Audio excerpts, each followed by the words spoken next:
विद्यार्थी मित्रांनो, तुमचं स्वागत आहे आपल्या नेक्स्ट लेक्चर मध्ये। आणि आपण आता नेक्स्ट लेक्चर मध्ये पाहणार आहोत की मॉडर्न पिरियडिक लॉ किंवा मॉडर्न पिरियडिक टेबल याला काय म्हणतात किंवा हे काय चीज आहे बाबा। ठीक आहे, आपण काय काय पाहिलं बघा। एक पाहिलं आपण बेसिक्स, दुसरं पाहिलं आपण डोबेर आणि ट्रायड्स, तिसरं पाहिलं आपण न्यूलंड्स लॉ ऑफ ऑक्टेव्स, चौथा पाहिलं आपण मेंडेलिव्हज लॉ ऑफ पिरियडिक टेबल। आणि आपल्याला पाहायचंय की आता मॉडर्न पिरियडिक लॉ किंवा मॉडर्न पिरियडिक टेबल आपल्याला कशाला म्हणायचंय। त्याच मॉडर्न पिरियडिक टेबलला आपण long form of periodic table असं देखील म्हणतो। ठीक आहे, काय झालं बघा, मेंडेलिव्हने काय केला, पिरियडिक टेबल दिला। पण मेंडेलिव्हने पिरियडिक टेबल दिल्यानंतर सगळ्या सायंटिफिक वर्ल्डला ॲटमच्या इंटिरियर बद्दल काहीच माहित नव्हतं। आता त्यानं सांगितलं की त्यानं बेसिस काय दिला की ॲटॉमिक मासेसच्या बेसिसवर त्यानं त्याला इन्क्रीजिंग ऑर्डर मध्ये ठेवलं आणि त्याने काय केलं, पिरियडिक टेबल हा फॉर्म करण्याचं काम केलं। पण आता सायंटिफिक वर्ल्डला बघा क्युरिओसिटी लागूनच राहते। मग त्यांनी काय केलं की त्यांना काहीच माहित नव्हतं की ॲटमच्या मध्ये काय आहे किंवा ॲटमच्या मध्ये म्हणजे जी कंपोजिशन आहे त्याच्यामुळे ह्याची प्रॉपर्टी आहे की कशामुळे आणखी वेगळ्या गोष्टीमुळे। तेव्हा काय झालंय, एक आला इंग्लिश सायंटिस्ट, त्याचं नाव होतं हेनरी मोसले। हेनरी मोसलेवर का, भोसले नाही, माझं स्वतःचं आडनाव नाहीये। ठीक आहे, म्हणजे हेनरी मोसले त्या सायंटिस्टचं नाव होतं। ते कधी आला 1913 मध्ये। आणि त्याने काय सांगितलं बघा, त्याने यूज काय केलं, एक्सरे एक्सपेरिमेंट, एक्सरे ट्यूब जी होती त्याला यूज केला आणि त्याच्या एक्सपेरिमेंटद्वारे त्यानं असं दर्शवून दिलं की atomic number that is Z of element correspond to positive charge of nucleus or number of protons in nucleus of atom. जे नंबर ऑफ प्रोटॉन्स न्यूक्लियस मध्ये असतात त्याचाच आपल्याला ॲटॉमिक नंबर असतो, तो असतो झेड, असं त्यानं प्रत्येक एलिमेंटचा दर्शवून दिला। किंवा जो पॉझिटिव्ह चार्ज आपल्या ॲटमवर येतो तो आहे झेड किंवा तो आहे ॲटॉमिक नंबर, असं त्यानं दर्शवून दिलं। काय यूज करून, एक्सरे ट्यूब एक्सपेरिमेंट। मग त्याने काय रिव्हील केलं, ॲटॉमिक नंबर मोर फंडामेंटल दॅन ॲटॉमिक मास। बघा कॉन्ट्रॅक्ट व्हायला लागले का, ॲटॉमिक नंबर मोर फंडामेंटल दॅन ॲटॉमिक मास त्यानं म्हणायला लागलं। ठीक आहे, मेंडेलिव्ह काय म्हणत होता, ॲटॉमिक मास काय मोर फंडामेंटल आहे आणि त्याने ती प्रॉपर्टी कन्सिडर केली होती।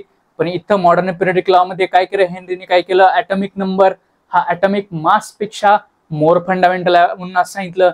आणि त्याच्यावरूनच त्याने एक काय दिला, एक वाक्य दिला, काय, properties of elements are periodic function of their atomic number. एलिमेंटच्या ज्या प्रॉपर्टीज आहेत त्या पिरियडिक फंक्शन्स आहेत, कशाच्या, ॲटॉमिक नंबरच्या, असं त्याने सांगितलं। जिथं आपल्याला मेंडेलिव्हने सांगितलं होतं त्या पिरियडिक प्रॉपर्टीज, पिरियडिक फंक्शन्स आहेत कोणाच्या, ॲटॉमिक मासच्या। त्याच्यामुळं हा एक मॉडर्न पिरियडिक लॉ मध्ये बदल घडवण्यात आला। मग पुढे आला मॉडर्न पिरियडिक टेबल, त्यालाच आपण long form of periodic table असं देखील म्हणतो। त्याने काय केलं, क्लासिफिकेशन केलं, कशाच्या द्वारे, arrangement of elements in an increasing order of their atomic numbers.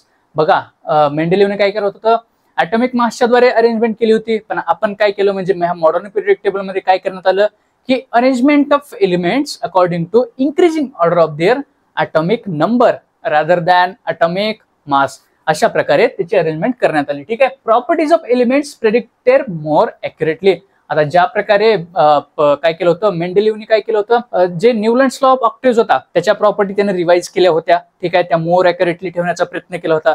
तशाच प्रकारे मेंडेलिव्हच्या पिरियडिक टेबलचा त्याने काय केला, एक सर्वेक्षण केलं किंवा त्याची एक परीक्षा घेतली आणि त्या परीक्षेद्वारे त्यांना असं लक्षात आलं की थोड्याशा प्रॉपर्टी बाबत चुकीचे आहेत आणि त्यांनी काय केलं, त्या प्रॉपर्टी रिवाइज करण्याचं काम केलं मॉडर्न पिरियडिक टेबल मध्ये। Arranged in increasing order of atomic number, हे तर तुम्हाला माहिती आहे, ॲटॉमिक नंबरच्या बेसिसवर त्याचा जो इन्क्रीजिंग ऑर्डर आहे त्याच्यावर त्यांनी काय केलं, त्याला अरेंज करण्याचं काम केलं। Most drawbacks of Mendeleev periodic table are removed. आता त्यांनी काय केलं, ॲटॉमिक नंबरच्या बेसिसवर त्याने अरेंजमेंट केली होती, त्याच्यामुळे मोस्ट ऑफ दी ड्रॉबॅक जे होते कोणाचे, मेंडेलिव्हच्या पिरियडिक टेबलचे, ते आपल्याला निघून गेलेले पाहायला मिळतात किंवा ते ड्रॉबॅक त्यांनी काढून टाकण्याचं काम केलं। ठीक, दुसरा एक त्यांचा पॉईंट काय होता बघा, ambiguity of position of hydrogen not solved। आता मेंडेलिव्हच्या पिरियडिक टेबल मध्ये त्याची प्रॉपर्टी सिमिलर होत्या, कोणाशी, अल्कली मेटलची, कोणाशी हॅलोजन्सची। त्याच्यामुळे त्याला कोणत्या ग्रुपमध्ये ठेवायचं हे त्याला देखील माहित नव्हतं।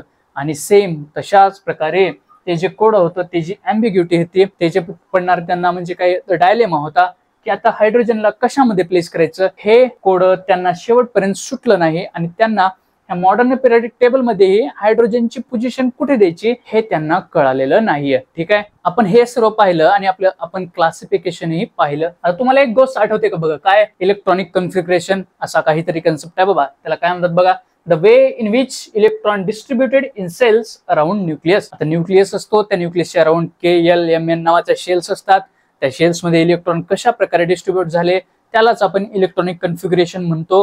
हे तुम्हाला आठवत असेल थोडंसं, रिमेंबर करा, ठीक आहे. Determined by total number of electrons in atom is same as atomic number. त्याचं म्हणणं काय, जे नंबर ऑफ इलेक्ट्रॉन्स त्या न्यूक्लियसच्या भोवती डिस्ट्रीब्यूट झाले असतात त्याच्याच अकॉर्डिंग टू त्याचा ॲटॉमिक नंबर असतो, असं त्याचं म्हणणं आहे.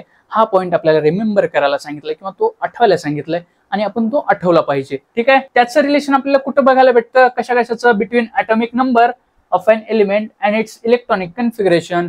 आपल्याला ते मॉडर्न पिरियडिक टेबल मध्ये आपल्याला ते पाहायला मिळतं, आपल्याला ते ऑब्झर्व करायला मिळतं, ठीक आहे. काय काय म्हणजे नंबर ते बघा, डिस्ट्रीब्युशन काय KL, MN या शेल मध्ये जे डिस्ट्रीब्युशन इलेक्ट्रॉनचं झालेलं होतं त्याचा संबंध, आणि आपल्याला त्यांनी काय सांगितलं, ॲटॉमिक नंबर म्हणजे काय, ज्या न्यूक्लियस मध्ये असलेला पॉझिटिव्ह चार्ज किंवा असलेले प्रोटॉन्स हे, आणि त्याचा दोन्हीचा संबंध आपल्याला ह्या मॉडर्न पिरियडिक टेबल मध्ये पाहायला मिळतो, ठीक आहे. विद्यार्थी मित्रांनो, इथपर्यंत आलात, हे आपलं होतं आजचं लेक्चर. आणि हे लेक्चर कसं वाटलं त्यासाठी लाईक, शेअर, सबस्क्राईब करा. मला एक गोष्ट तुम्हाला सांगावीशी वाटते, काय बाबा, की तुमचा प्रयत्न जरी संत असला तरी तो सतत असला पाहिजे, असं माझं म्हणणं आहे. कारण बघा, तुमची 10वीची सुरुवात आहे आणि 10वी हा 11वी 12वीचा नक्कीच पाय आहे, ठीक आहे. आणि काय होतं बघा, आताच जर तुम्ही व्यवस्थित लक्ष दिलं नाही, व्यवस्थित कन्सेप्ट समजून घेतले नाहीत, तर 11वी 12वीला तुम्हाला बाळांनो खूप खूप त्रास होईल, ठीक आहे. आता चांगल्या इन्स्टिट्यूट मध्ये जायचं स्वप्न पहा, चांगल्या मध्ये, म्हणजे फक्त इंजिनियर आणि डॉक्टर हेच 2 फील्ड आहेत का? नाही ना, म्हणजे भरपूर साऱ्या फील्ड आहेत. त्या फील्ड शोधण्याचं तुम्ही काम करा. तुम्ही आज कोणती फील्ड शोधली ते मला एकदा कमेंट बॉक्समध्ये नक्कीच सांगा. आणि तुम्हाला जर कोणत्या फील्ड विषयी जर माहिती हवी असेल तर तसेही सांगा, मी तुम्हाला ती माहिती देतो. पण त्या अगोदर तुम्ही अभ्यास करा, ठीक आहे. हे जिथं मी पॉईंट वगैरे लिहितो ते पॉईंट लिहून घेत चला. हे काय बाबा चाळणी केलेलं काम आहे, म्हणजे मी जे पाहिलं, माझा दृष्टिकोन पाहण्याचा वेगळा, तुमचा पाहण्याचा वेगळा, ठीक आहे. हे चाळणी केलेले पॉईंट जरी तुम्ही लिहिले क्वेश्चन मध्ये किंवा पेपर मध्ये, तर तुम्हाला शिक्षक चांगले मार्क देतील, ठीक आहे. मी असं का बरं बोलतोय, ठीक आहे. आज म्हणजे मी नेहमी बोलत नाही, पण आज मी बोलण्याचं कारण हेच की आता तुमची सुरुवात आहे आणि तुम्ही सुरुवातीचं जे चॅप्टर्स तुम्ही शिकताय त्यामध्ये तुम्ही लक्ष द्यावं. आणि त्या सुरुवातीपासून जेव्हा तुम्ही कन्सेप्ट बिल्ड करत जाताल तेव्हा तुम्हाला लक्षात येईल की 11वी 12वी तुमची सोपी आहे आणि तिथून पुढे तुमचा सायन्सचा प्रवास सोपा आहे. आणि सायन्स शिकायला बघा एक वेगळीच मज्जा आहे. मी स्वतः एक रिसर्च स्कॉलर आहे, म्हणजे काय, नॅशनल इन्स्टिट्यूटमध्ये जे देशातले 7 इन्स्टिट्यूट असतात त्याच्यापैकी एका इन्स्टिट्यूटमध्ये मी स्वतः आहे. काय करत बाबा, रिसर्च करत.